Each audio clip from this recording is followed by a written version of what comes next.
Investigation team को उनका tent तो मिला, लेकिन ये फटा हुआ था।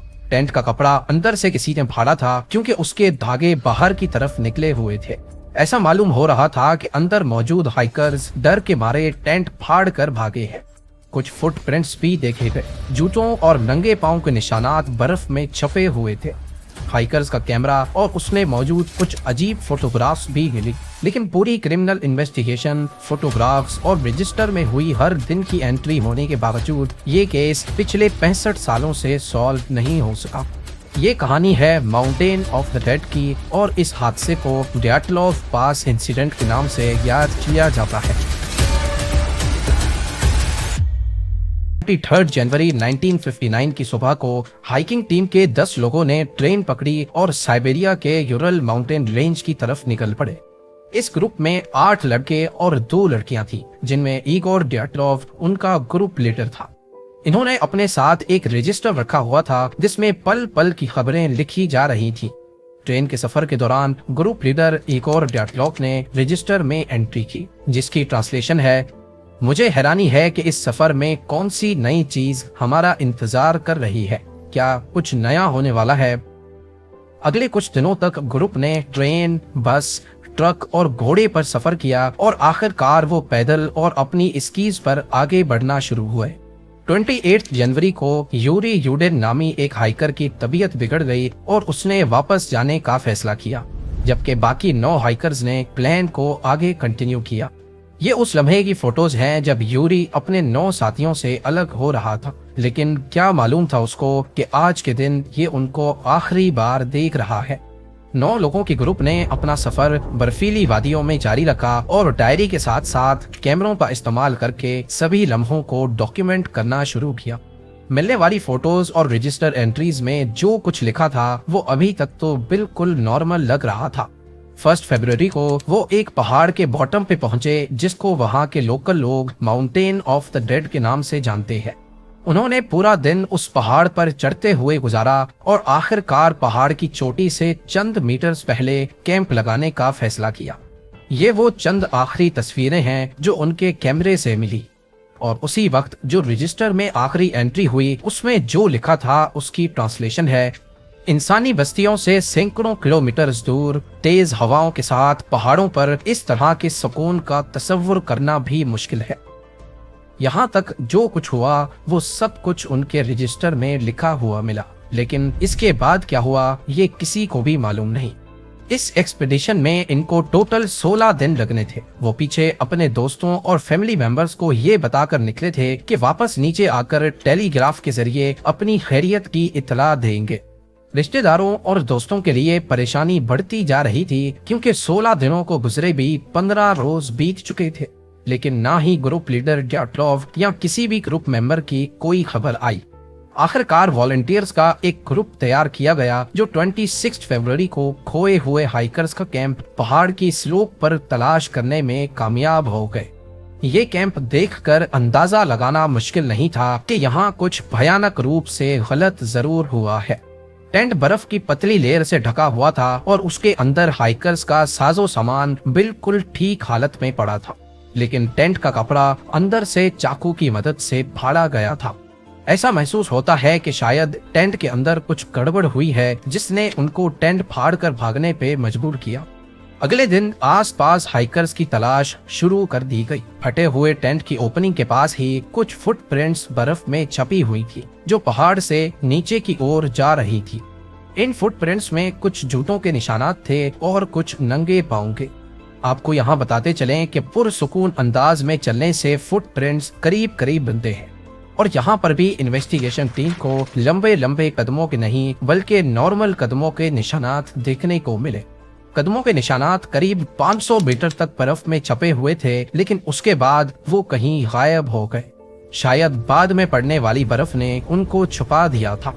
इन्वेस्टिगेशन टीम इन फुटप्रिंट्स की डायरेक्शन में आगे बढ़ती रही और थोड़ी देर बाद वो एक देवदार के पेड़ तक पहुंच गए। यहाँ पर उनको एक बुझी हुई बॉन फायर के निशानात मिले और साथ ही यूरी क्रिवोनिशेंको और यूरी डोरोशेंको की जमी हुई डेड बॉडीज भी मिली।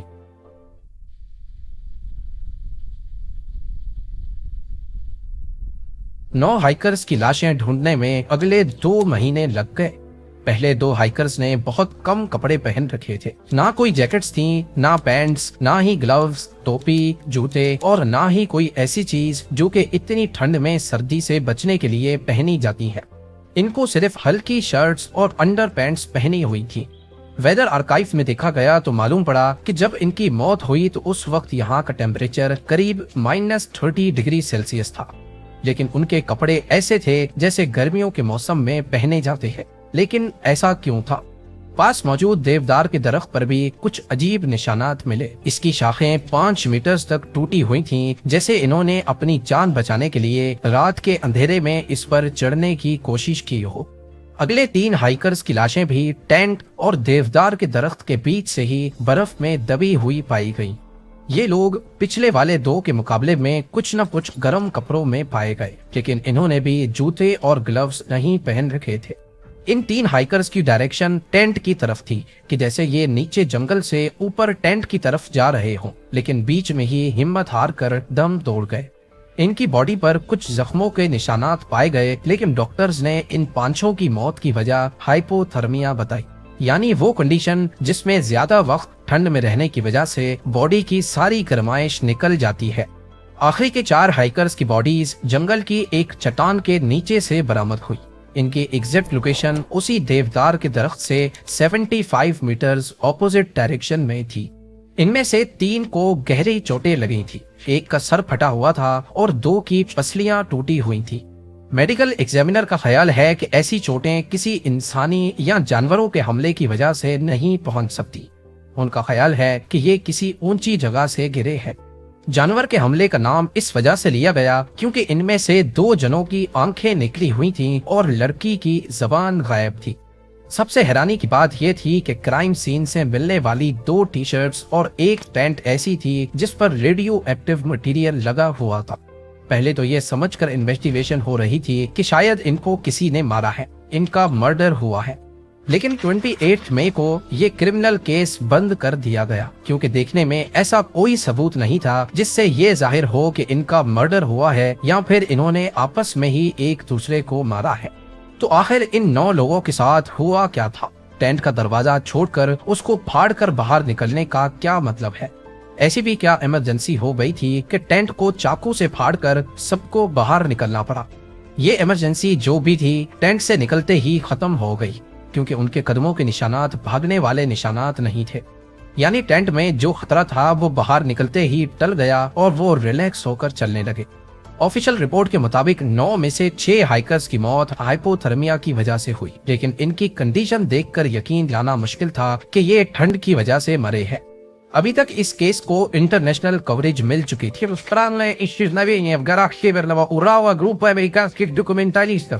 हाइकर्स के फैमिली मेंबर्स और कई लोगों ने सोवियत यूनियन की हाइपोथर्मिया वाली कहानी के खिलाफ आवाज उठाना शुरू कर दी। उनका मानना था कि सोवियत सरकार हाइकर्स की मौत के ऊपर पर्दा डालकर असल वजह छुपा रही है। खास तौर पर जब 3 कपड़ों से रेडियो एक्टिव पार्टिकल्स मिले तो सबका ख्याल गया न्यूक्लियर टेस्ट की तरफ। ये सोवियत यूनियन और अमेरिका के दरमियान कोल्ड वॉर का दौर था और सिर्फ चंद साल पहले ही अमेरिका ने हिरोशिमा और नागासाकी पर न्यूक्लियर बॉम्ब्स गिराकर दुनिया को अपनी ताकत की एक झलक दिखाई थी। उसके बाद सोवियत यूनियन ने भी कई न्यूक्लियर टेस्ट्स करना शुरू कर दिए थे। लोगों का ख्याल था कि सोवियत यूनियन ने इस पहाड़ पर चुपके से कोई न्यूक्लियर टेस्ट किया है जिसकी रेडिएशन की वजह से 9 हाइकर्स की जान गई है और अब ये हाइपोथर्मिया को वजह ठहराकर केस को रफा दफा करना चाहते हैं। इन्वेस्टिगेशन टीम इस केस को मुख्तलिफ एंगल से देख रही थी। एक मौके पर एवलांच को भी इस हादसे की वजह ठहराया गया।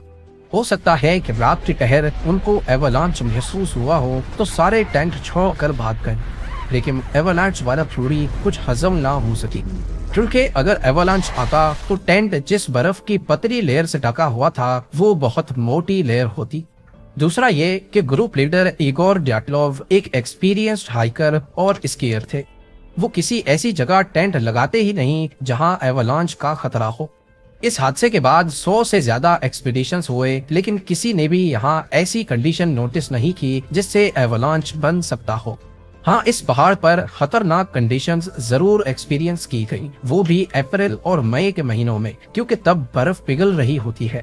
जबकि ये 9 हाइकर्स फरवरी में गए थे, जब ऐसी कोई कंडीशन नहीं थी।